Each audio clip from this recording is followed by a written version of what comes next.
A lo largo de la historia ha habido misterios que el ser humano no ha sido capaz de explicar. Pero la tecnología nos conduce hacia nuevas teorías, y esta investigación intentará descifrar las cuestiones más desconcertantes de nuestra era. Misterios sin resolver. 2500 años antes de Cristo.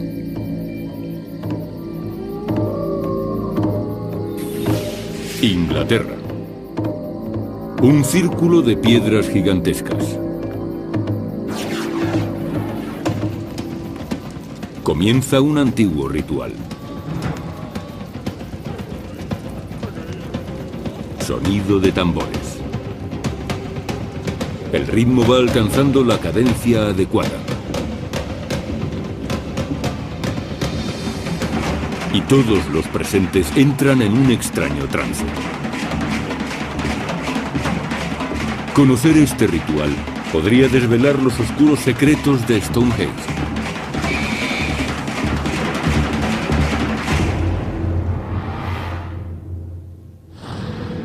Stonehenge.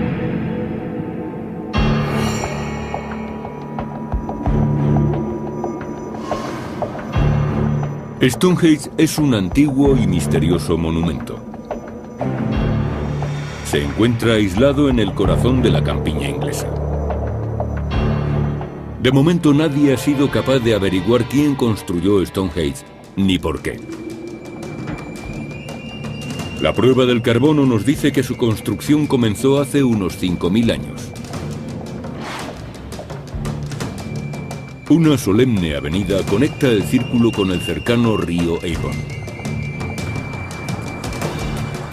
El monumento original contaba con más de 150 piedras de unas 40 toneladas de peso cada una, que conformaban un recinto circular.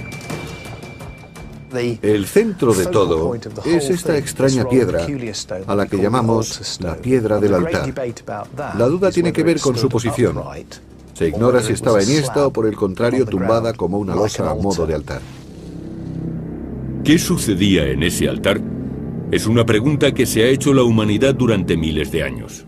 El periodo que abordamos es la prehistoria, y el problema de ese periodo es que no disponemos de ningún testimonio escrito. Así que lo único que sabemos proviene de la arqueología, las excavaciones y de los análisis. Sobre Stonehenge se han dicho muchas cosas, desde que era un hospital del Neolítico hasta una pista de aterrizaje para alienígenas, desde un templo solar hasta un santuario druida. Pero el descubrimiento de los restos calcinados de unas 200 personas en 2008 nos sugiere un pasado más oscuro. Stonehenge pudo ser un templo de la muerte. Un lugar donde los vivos acudían para encontrarse con los espíritus. El descubrimiento en 2009 de un segundo círculo llamado Blue Stonehenge refuerza la teoría de que Stonehenge formaba parte de un complejo ceremonial mayor. Stonehenge es sin duda un centro ceremonial. Estoy seguro de que allí se practicaban rituales.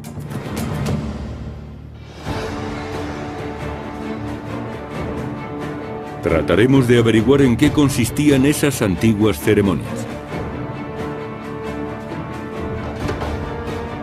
Un eminente arqueólogo investigará las circunstancias de la muerte de este hombre. Le lanzaron 4 o 5 flechas como esta. Las pruebas podrían hablar de uno de los rituales más oscuros, el sacrificio humano.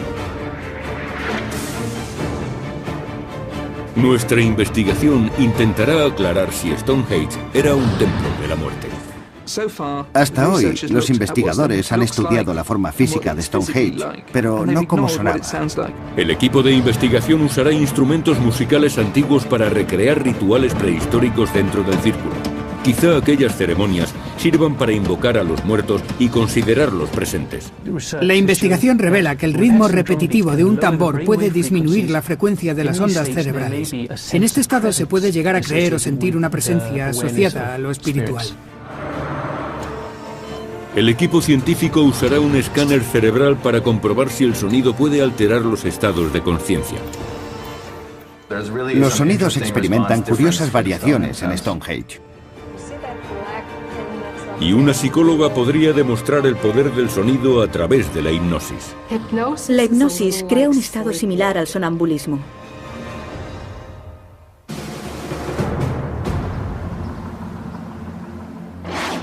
Stonehenge, suroeste de Inglaterra. El equipo de investigación se ha desplazado hasta Stonehenge para averiguar qué pueden revelar los sonidos acerca de los rituales que allí se celebraban.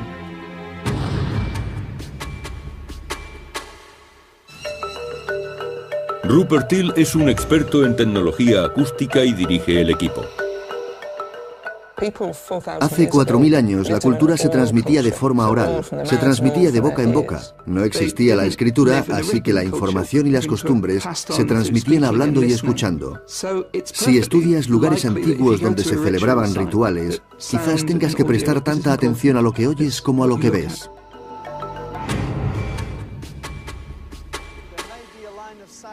Bruno Facenda es un experto en el análisis de información acústica.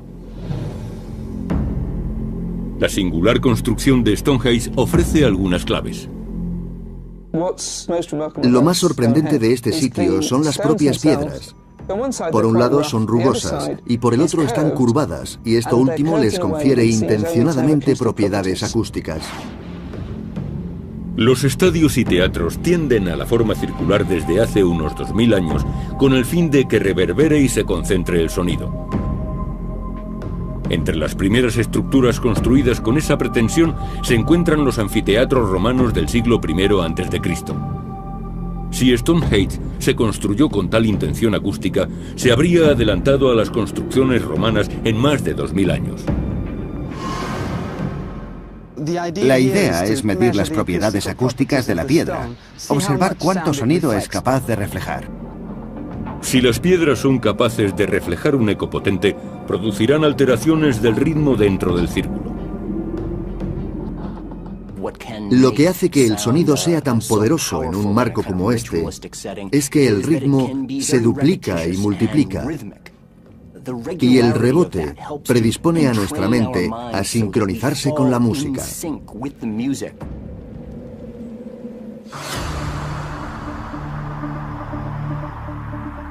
Un experto en instrumentos prehistóricos se ha unido al equipo para recrear música antigua. Usa reproducciones de tambores de hace unos 4500 años, descubiertos por arqueólogos en Europa. Un micrófono multidireccional de alta sensibilidad y una grabadora digital de audio medirán la respuesta del entorno. Estos tienen la base decorada. Probablemente esa parte quedaría a la vista. Quizá se lo ponían al hombro.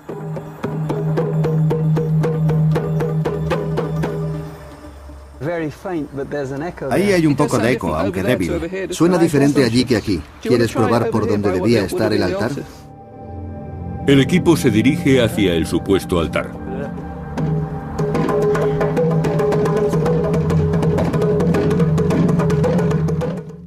Sí. Hay un eco más pronunciado. ¿Podemos probar con dos? Sí, por supuesto, empieza tú.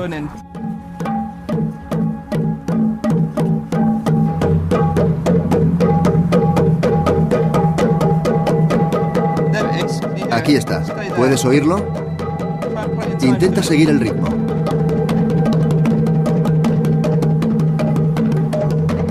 Cuando Till y Wyatt tocan acompasados, las piedras parecen devolver el sonido.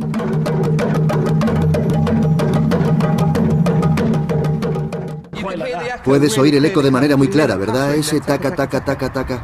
Parece como si al tocar, el espacio amplificase los sonidos. El equipo mide la frecuencia con la que están obteniendo más eco. Estamos trabajando sobre una frecuencia muy baja que no puedes oír a menos que toques a un ritmo determinado. Si tocas a ese ritmo, puedes comenzar a percibir esas frecuencias, que están alrededor de los 10 hercios. En torno a esa franja de frecuencias es donde se dan las ondas alfa. Los tambores suenan en la frecuencia necesaria para producir ondas alfa.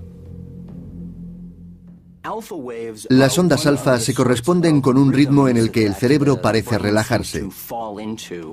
Exponer a un ser humano a sonidos rítmicos puede inducirle a un estado propicio para la meditación, por ejemplo. Un ritmo repetitivo de tambor al producir ondas alfa puede crear un estado alterado de conciencia. ¿Has sentido cómo te desvanecías? Estaba empezando a dormirme.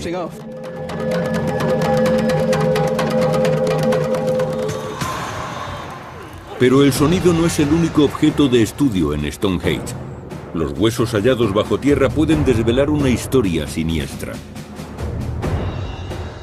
De hecho, hay puntas de flecha incrustadas en los huesos.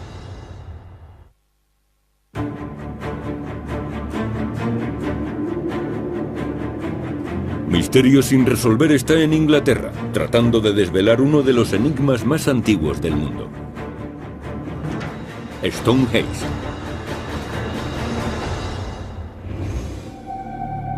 Los historiadores creen que su construcción comenzó alrededor del año 3100 a.C. Pero continuó durante 1400 años, ya que el monumento era heredado por la siguiente generación.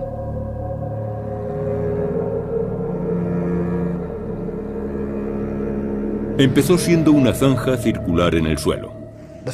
¿Cuándo llegaron las primeras piedras? Hay varias teorías al respecto. Quizá en algún momento entre 2700 o 2600 años antes de Cristo. Las piedras de Bluestone fueron las primeras del complejo. Sorprendentemente, las piedras de Bluestone provienen de las colinas de Preseli, en Gales, a más de 200 kilómetros de distancia. Quienes construyeron esto debieron tener un motivo importante para hacerlo. Debió ser un compromiso verdaderamente monumental. Muchas de las piedras proceden de Gales, así que su transporte para gente que no había descubierto la rueda tuvo que suponer una dificultad inmensa.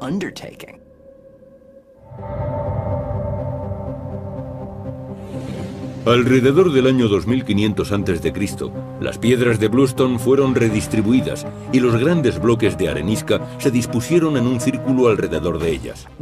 Las piedras tienen una disposición bien estudiada. Están unidas como ensambles de caja y espiga. Cada piedra vertical tiene protuberancias en su parte superior que encajan en los huecos de la horizontal. Parece un trabajo de carpintería, pero hecho con piedra muy dura. Sorprendentemente, hace unos 4500 años, el pueblo que construyó Stonehenge aplicaba técnicas de carpintería en rocas de 40 toneladas.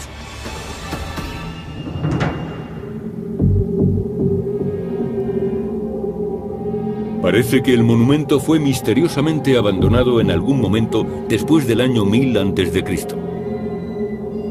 Esta hazaña de ingeniería prehistórica ha asombrado a la humanidad durante generaciones. Al comienzo de la Edad Media existía la creencia de que el legendario mago Merlín había construido Stonehenge con la ayuda de gigantes. En el siglo XVII se pensaba que era un templo romano.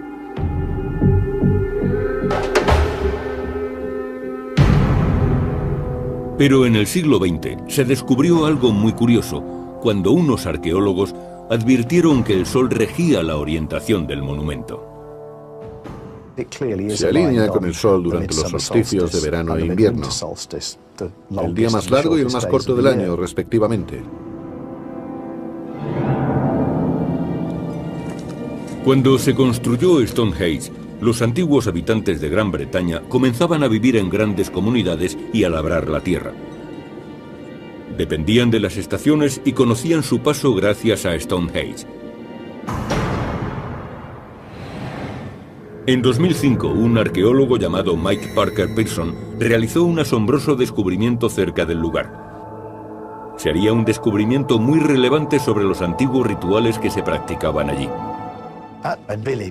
En un asentamiento que estuvo habitado durante la construcción de las estructuras más grandes de Stonehenge, se encontraron montones de huesos de cerdo. El análisis de los huesos revela que pertenecen aproximadamente al año 2600 a.C. Todos los cerdos eran de una edad similar y fueron sacrificados en la misma época del año. Alrededor del solsticio de invierno, pocos días antes de nuestro día de Navidad. A juzgar por la cantidad de huesos de cerdo encontrados, parece que fue una celebración masiva. Dentro del propio círculo se desenterraron pruebas aún más siniestras. Huesos humanos, cientos de ellos quemados y enterrados en una fosa. El primer análisis de los huesos incinerados que se encontraron en Stonehenge nos sugiere que pertenecían principalmente a varones adultos.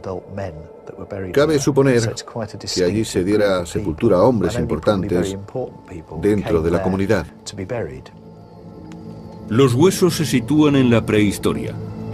Algunos expertos apuntan que los rituales podían hacerse en honor a los muertos de una antigua dinastía gobernante. Pero, ¿cómo eran esos rituales?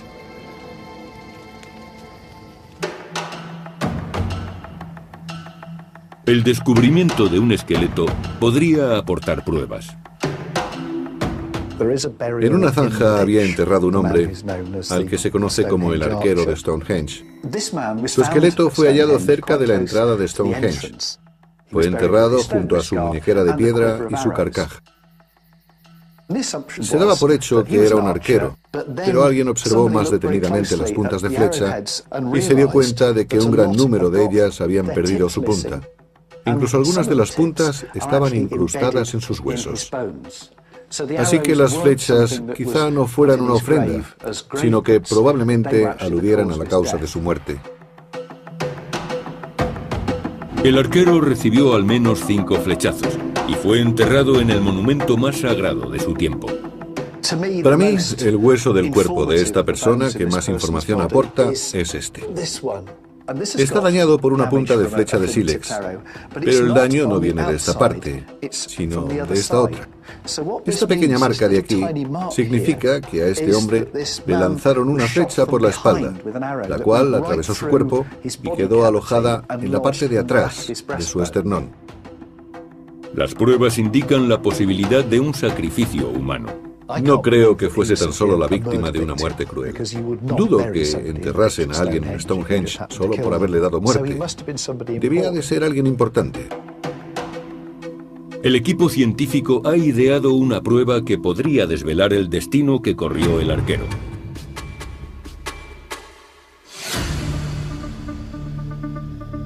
Barry Keegan es un experto en tecnología primitiva.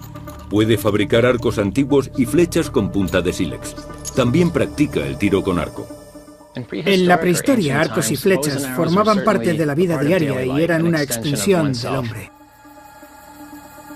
Si el arquero de Stonehenge fue sacrificado, le habrían disparado desde una distancia más corta. En esta prueba, Keegan disparará al hueso desde una distancia cada vez más cercana. E intentará reproducir las marcas encontradas en el esternón del arquero de Stonehenge. El primer disparo es desde 15 metros. No creo que dañe mucho al hueso desde aquí.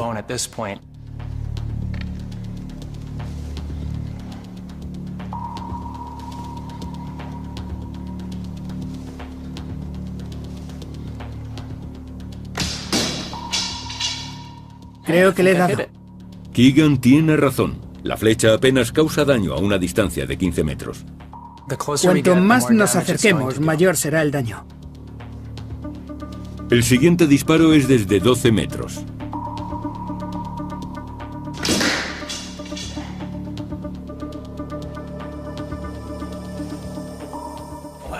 He acertado. 9 metros. Parece que ha hecho algún daño. Y por último, a 6 metros.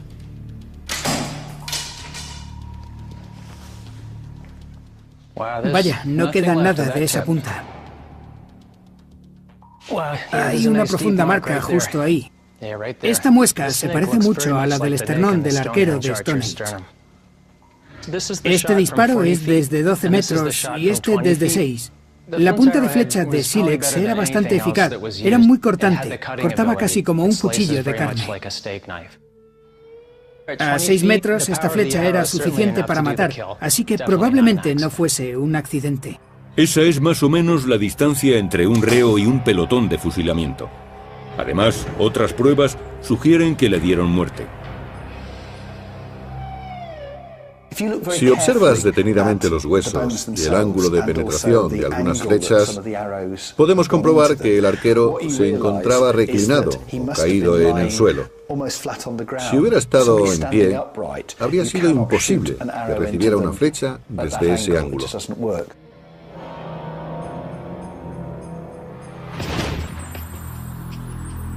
El equipo estudia la posibilidad de que Stonehenge fuera un templo para entrar en contacto con los muertos.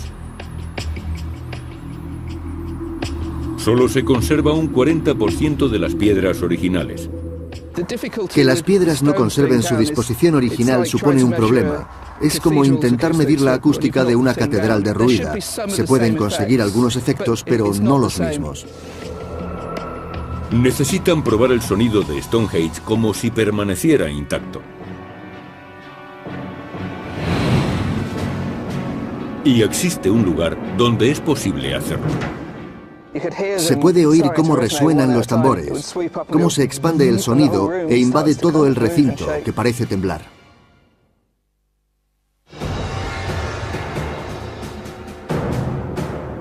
En Misterios sin resolver, investigamos si Stonehenge pudo ser un templo para comunicarse con los muertos.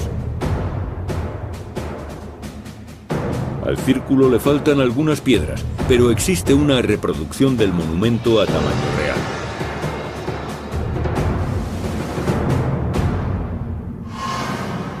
Se encuentra cerca del río Columbia, en Mary Hill, Washington. El industrial Sam Hill lo construyó en honor a los compatriotas caídos en la Primera Guerra Mundial. Es la réplica más aproximada al Stonehenge de hace 4.500 años. La teoría de nuestro equipo es que la ceremonia de los tambores podía inducir al trance a los presentes. En ese estado, quizá llegaran a creer que los espíritus de los muertos les acompañaban. En muchas culturas se recurre al trance con el mismo objetivo. En los rituales vudú típicos de Haití y de algunas regiones de África se emplea el sonido repetitivo de los tambores para inducir al trance. En ese estado los participantes creen que han sido poseídos por los espíritus y son capaces de hablar con los muertos. Muchos expertos creen que el sonido de los tambores pueden crear estados de conciencia alterados. Este fenómeno se conoce como entrainment. Cuando alguien se expone a un determinado estímulo rítmico, su cerebro tiende a sincronizarse con ese patrón. Parece que esa es la razón por la que se usan tambores en tantos rituales. Si aquí logras crear el tipo adecuado de estímulo acústico, el eco debe proporcionarle unas propiedades poco frecuentes.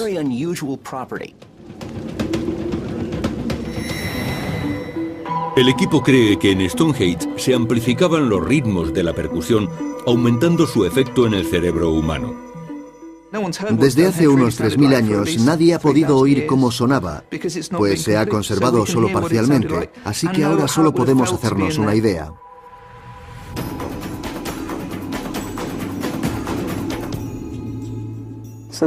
Este es nuestro Dodi. Es un dodecaedro, un altavoz especial para mediciones acústicas. Tiene 12 caras y 12 altavoces. Es capaz de enviar el sonido en todas las direcciones. Esto es sonido de coches. Se transmite al ordenador. Entonces se envía al altavoz de baja frecuencia y la frecuencia alta al Dodi. Vamos a reproducir un sonido, una frecuencia, una nota. Y vamos a buscar las frecuencias donde empiezan a resonar. Veamos si resuena como si fuera una copa de vino. Si el equipo puede encontrar el punto donde el sonido empieza a vibrar, quizá creen una acústica que induzca al trance.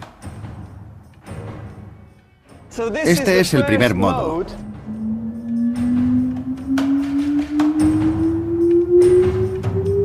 Están barriendo las frecuencias de sonido llamadas modos. Segundo modo. 54,5. Los 3 primeros modos no ofrecen el efecto buscado. Ese debe ser el modo 4.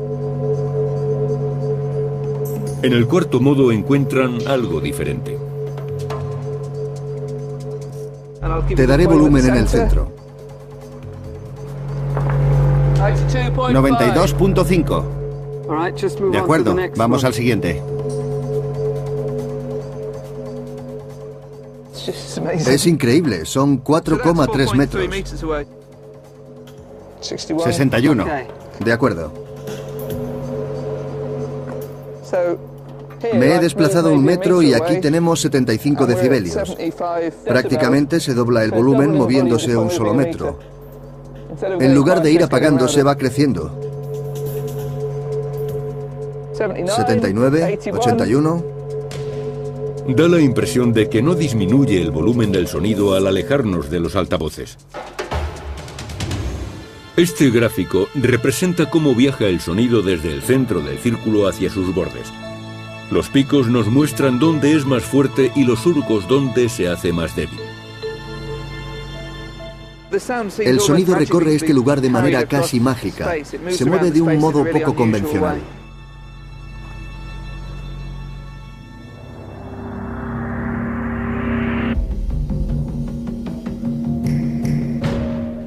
Para comprender cómo podía afectar el sonido de Stonehenge al cerebro humano, el equipo científico realizará un experimento con un escáner cerebral llamado MEG, magnetoencefalografía. Mide los campos magnéticos producidos por la actividad eléctrica en el cerebro.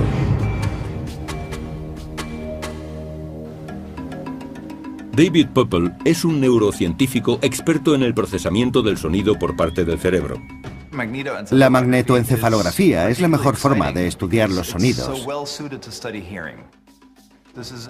Esta máquina tiene 160 sensores que se sitúan alrededor de la cabeza.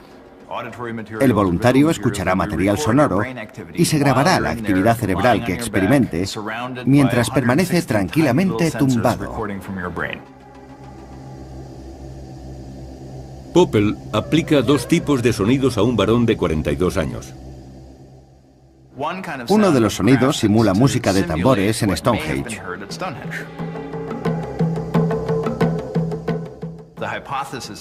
La hipótesis es que este ritmo, su tempo y reverberación tendrán un efecto determinado.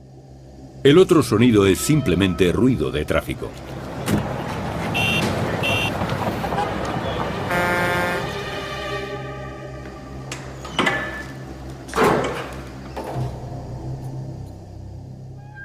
Estamos listos para reproducir los sonidos. Primero el de Stonehenge.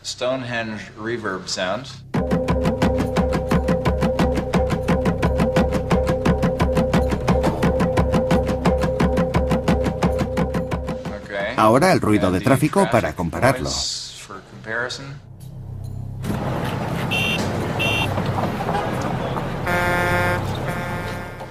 Wayne, ¿oyes bien los sonidos? Perfectamente. El voluntario escucha 50 veces cada sonido.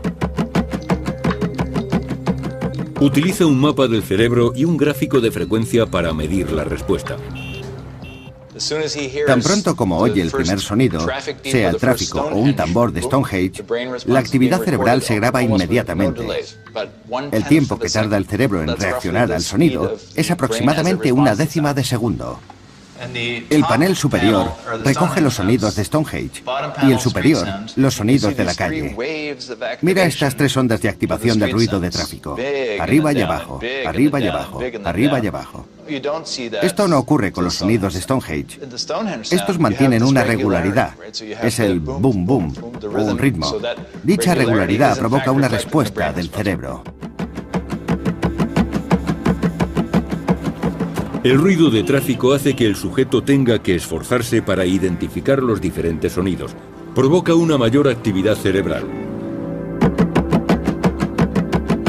Cuando el sujeto escucha el sonido de Stonehenge, su cerebro se ajusta rítmicamente a los golpes de tambor. Esta regularidad se refleja en la respuesta cerebral. Eso es el entrainment. La conclusión de que el sonido de Stonehenge hace que el sujeto se relaje, que entre en una especie de trance. En Stonehenge, el equipo está a punto de recrear los primitivos sonidos que allí se escucharon.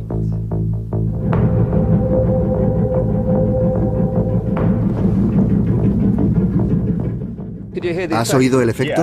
Sí, es alucinante.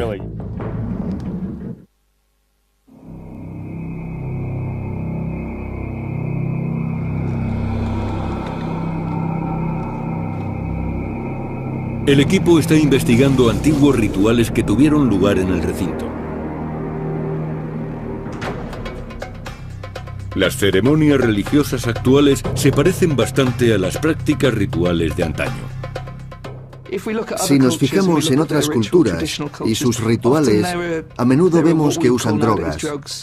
Ingieren sustancias alucinógenas para intensificar la experiencia o para alterar los estados de conciencia durante el ritual. Los chamanes de la Amazonia utilizan plantas alucinógenas y cánticos repetitivos para inducir al trance. Y hay pruebas de que los antiguos habitantes de la actual Gran Bretaña utilizaban drogas en sus rituales. Algunas vasijas encontradas allí contenían residuos de fuertes bebidas alcohólicas. Y también usaban plantas como el cannabis o el beleño, pues sabemos que se cultivaban en aquellas tierras por entonces. Estamos hablando de tecnología ritual que puede provocar cierto tipo de experiencias.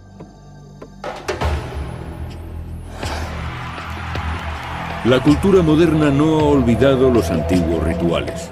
Es un lugar con ciertas similitudes con una rave o con un concierto de rock. De hecho, he realizado investigaciones en locales nocturnos y en discotecas y he averiguado que los latidos del corazón se sincronizan con la música.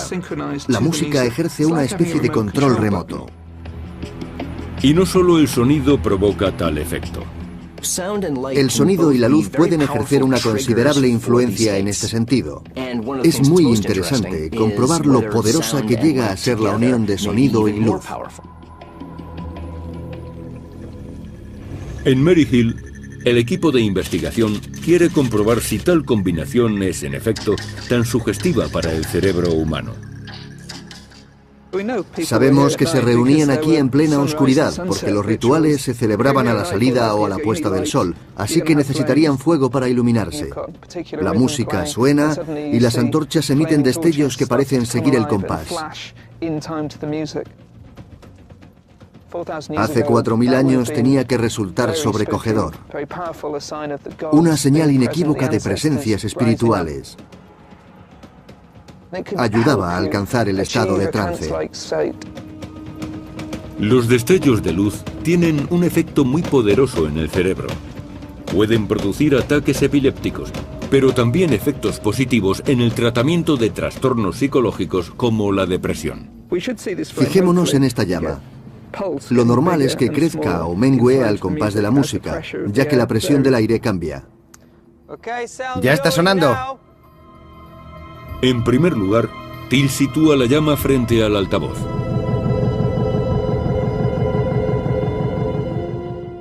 De manera que la luz parpadea como un estroboscopio al compás de la música.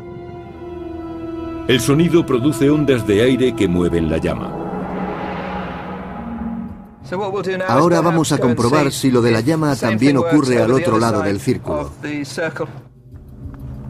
Si Till está en lo cierto, el eco de las piedras hará que la llama se mueva al compás de la música, incluso cuando esté lejos de la fuente de sonido. Esta vez alto y claro, Bruno. Es lo más alto posible.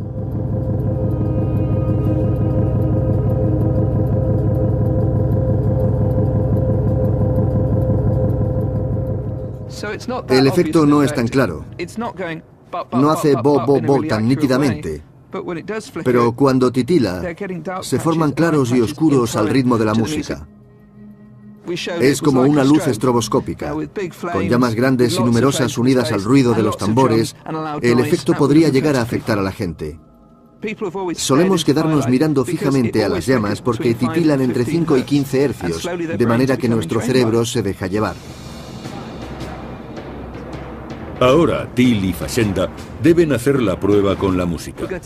Vamos a usar la frecuencia más alta y sonidos de percusión, como si estuviéramos aquí hace 4000 años con 100 personas en lugar de con un altavoz. El equipo de investigación está intentando producir una gran cantidad de sonidos de baja frecuencia. Las frecuencias entre 8 y 15 hercios producen ondas alfa. Las ondas alfa están relacionadas con estados de conciencia alterados. Los sonidos de muy baja frecuencia también se asocian con otros fenómenos naturales, como tormentas o terremotos.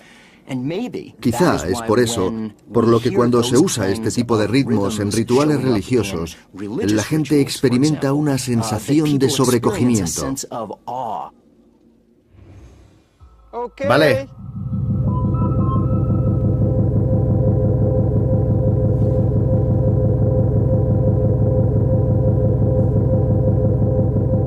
Los golpes de tambor crean un ritmo reverberante y muy poderoso.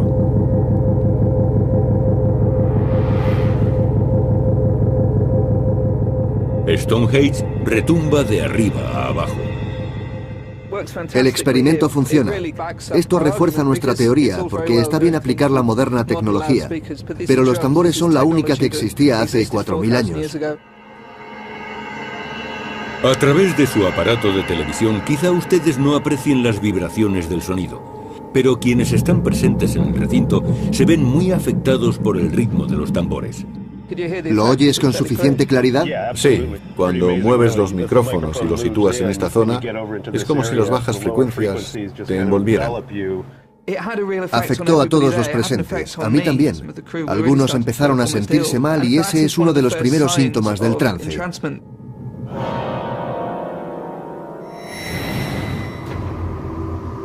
El trance es muy parecido a la hipnosis y ambos se basan en el sonido para provocar estados de conciencia alterados.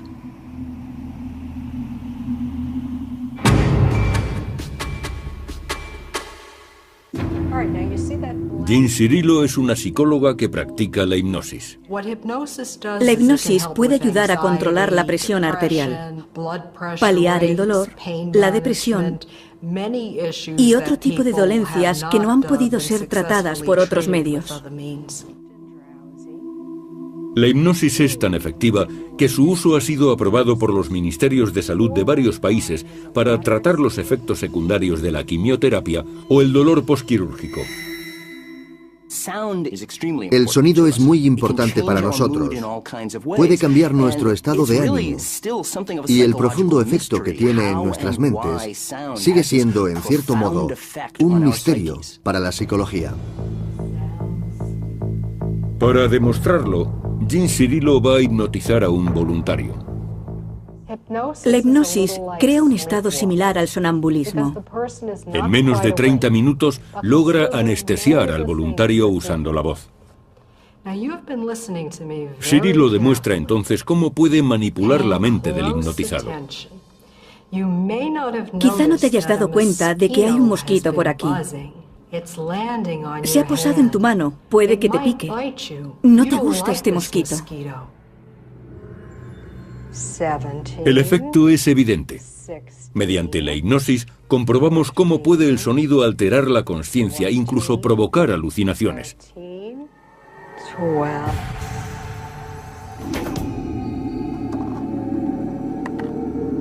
El equipo ha recogido y analizado todos los datos.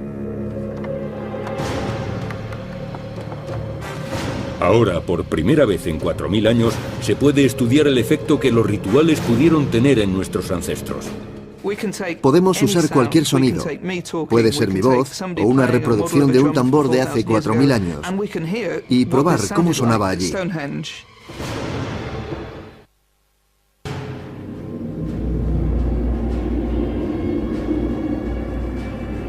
Pretendemos descubrir con qué fin se construyó Stonehenge. Este experto en acústica cree que los tambores tenían la capacidad de inducir el trance a nuestros ancestros. Este neurocientífico dice que el sonido de los tambores puede alterar ciertos patrones cerebrales.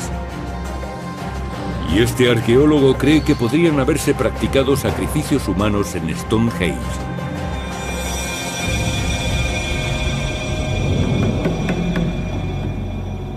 Nuestro equipo está analizando los resultados. Con la información obtenida allí y en Mary Hill hemos creado una versión digital de la acústica y hemos podido recrear los sonidos que se producían allí hace 4.000 años. Podemos comprobar cualquier sonido. Este es un sonido de tambor que he creado con el ordenador. Somos Simon y yo tocando los tambores, tocando reproducciones de tambores de hace 4.000 años encontrados en Europa.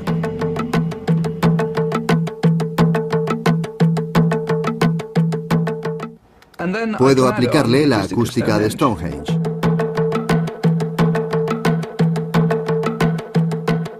Esta es la primera vez en 4.000 años que alguien ha sido capaz de experimentar los sonidos ceremoniales que se escuchaban en Stonehenge.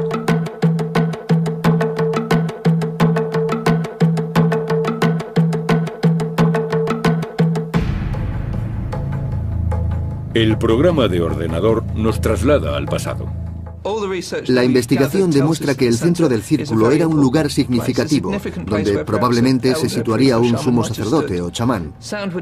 El sonido viajaría en todas direcciones y rebotaría. Es el centro de percusión, el sitio más importante.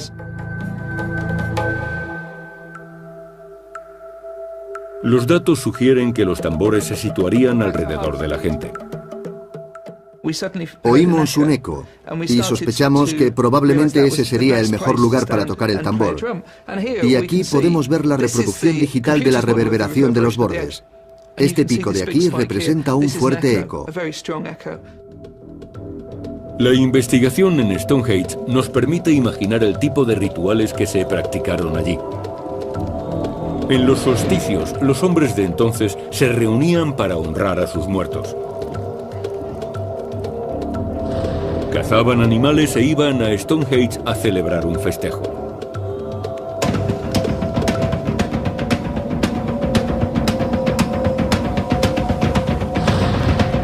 Un chamán dirigía la ceremonia desde el centro del círculo.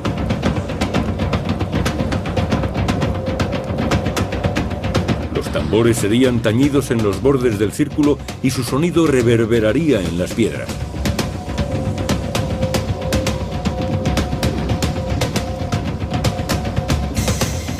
El sonido de los tambores llevaba al trance a los presentes y les ayudaba a comunicarse con los muertos.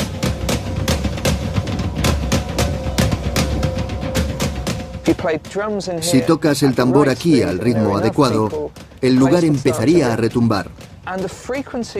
Las ondas alfa producidas por esa frecuencia de sonido afectarían al cerebro de los presentes y les inducirían al trance.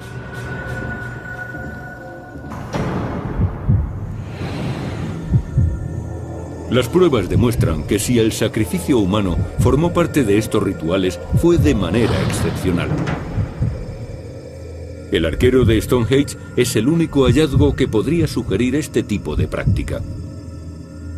Es difícil determinar cómo murió exactamente, pero parece que fue víctima de un sacrificio. No está comprobado que los sacrificios humanos formaran parte de los rituales de aquella época.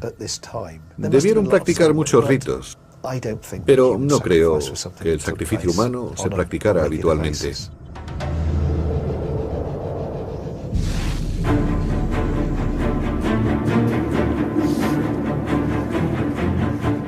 Misterio sin resolver ha hallado inquietantes pruebas que relacionan a Stonehenge con la muerte. El equipo científico ha demostrado que los sonidos rítmicos pueden provocar estados de conciencia alterados. Y ha investigado qué tipo de rituales se practicaban entre estas piedras.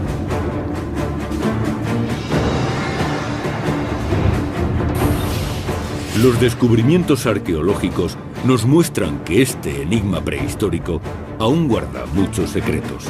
Hay muchos misterios que no podremos desvelar, salvo que alguien invente la forma de viajar en el tiempo y podamos volver al pasado y ver e interrogar a las gentes de entonces para saber por qué construyeron lugares como este. ¿Y cómo lo hicieron? Hasta que alguien invente esa máquina del tiempo, nunca tendremos las respuestas. De hecho, eso es lo fascinante.